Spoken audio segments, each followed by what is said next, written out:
I'm going to present to you my change project for my BSN. So first I want to start with mental illness. Any mental illness is defined as mental, behavioral, or emotional disorder. It can vary in impact ranging from no impairment to mild, moderate, and even severe impairment.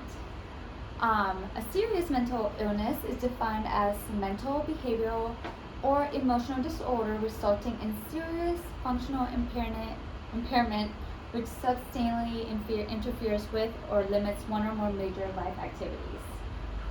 The burden of mental illness is particularly concentrated among those who experience disability due to a serious mental illness. The U.S. mental health data in 2020, the morbidity, so the percent of adults aged 18 and over with regular feelings or worry, nervousness, or anxiety was 11.3%. The percent of adults aged 18 and over with regular feelings of depression was 4.5%. The emergency department visits, so the number of visits to emergency departments with mental disorders, behavioral, and neurodevelopmental as the primary diagnosis was 4.9 million. Physician office visits was, so the number of visits to physician offices with mental disorders as the primary diagnosis was 55.7 million. And the mortality was, so the number of suicides, deaths, was 45.979%. Suicide deaths per 100,000 population was 14.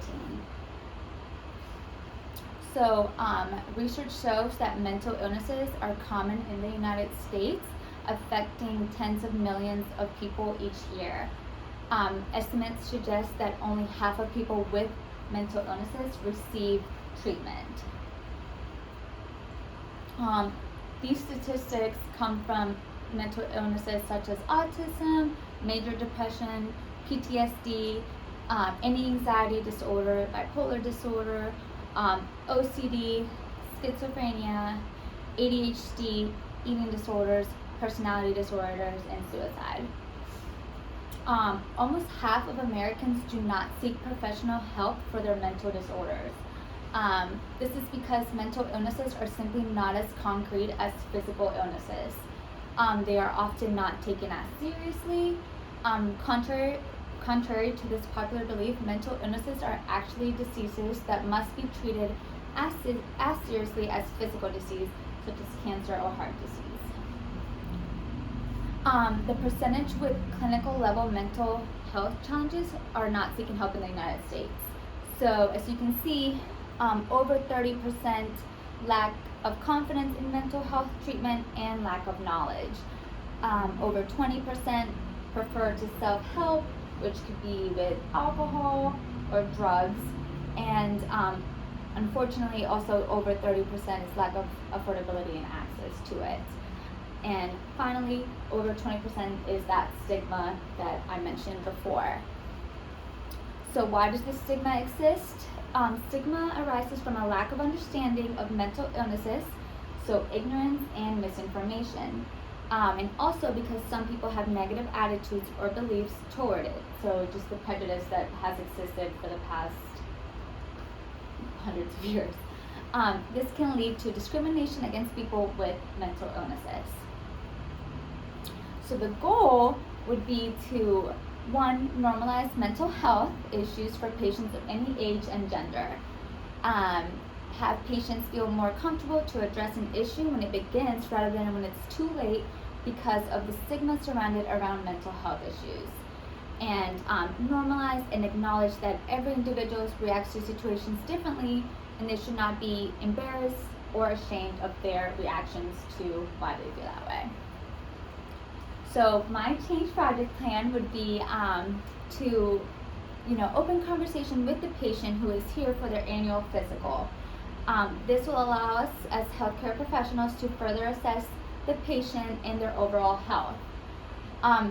It would be the facility staff responsibility to provide a safe and judgment-free zone to our patients. to make sure they feel comfortable with providing accurate and truthful information regarding the questionnaire. This questionnaire will help provide the nurses and providers to focus on the patient's overall health and well-being.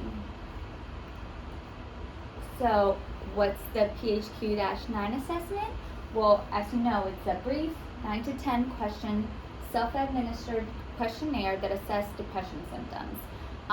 This is a shorter test and is derived from the original and longer PHQ assessment that addresses multiple mental health concerns, including depression, panic disorder, anxiety, sleep disorders, and other disorders. The patient's PHQ-9 score should be recorded at the beginning of the visit, like blood pressure and other vital signs.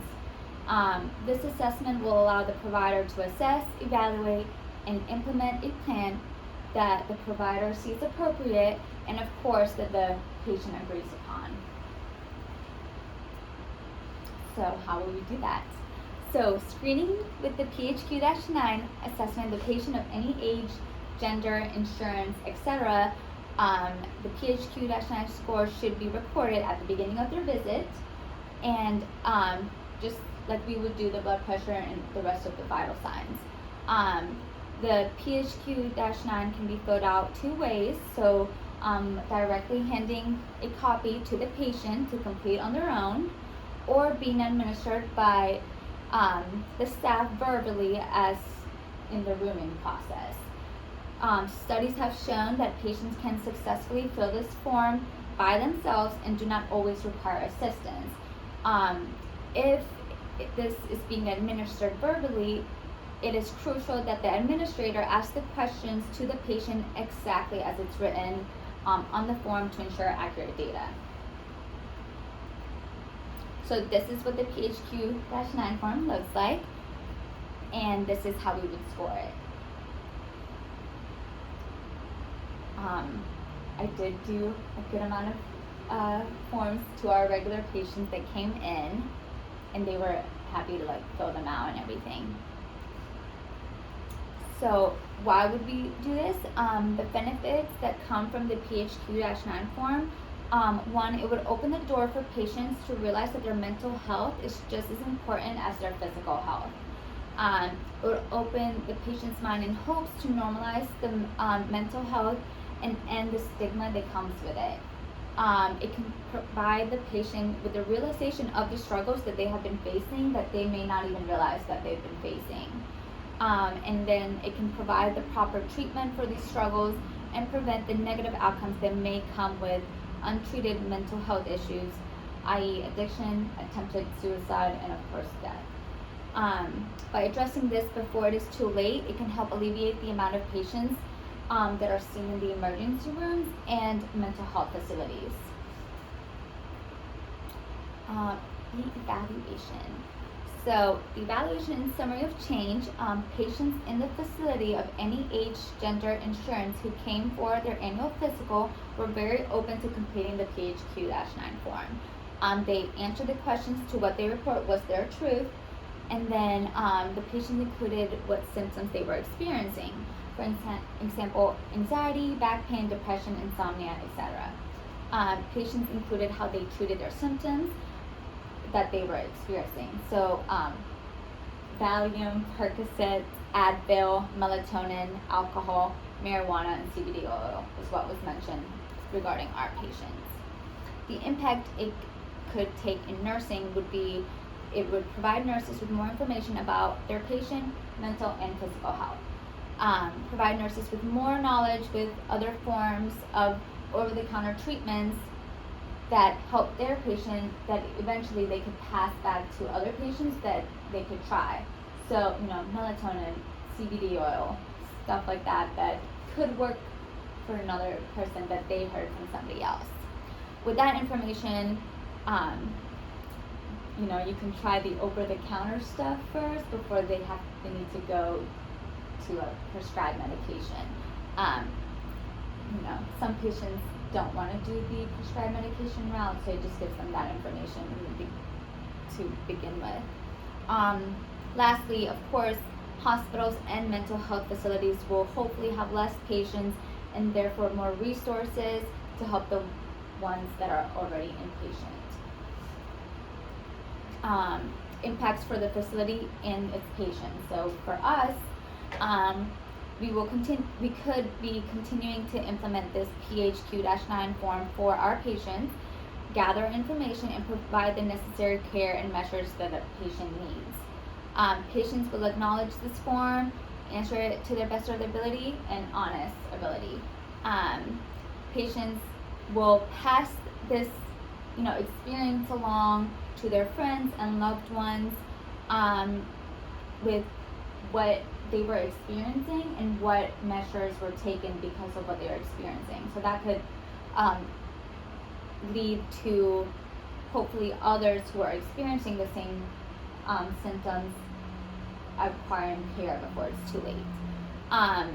This again could also cut down on the stigma of mental health, the judgment of how it is handled by the patient, and cut down on ER and mental health admissions, suicide, etc.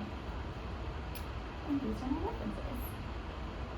references. Just want to say thank you to you for allowing me to do this project and use your patience as to be able to proceed with my BSN and of course my college. So yeah, and that's it.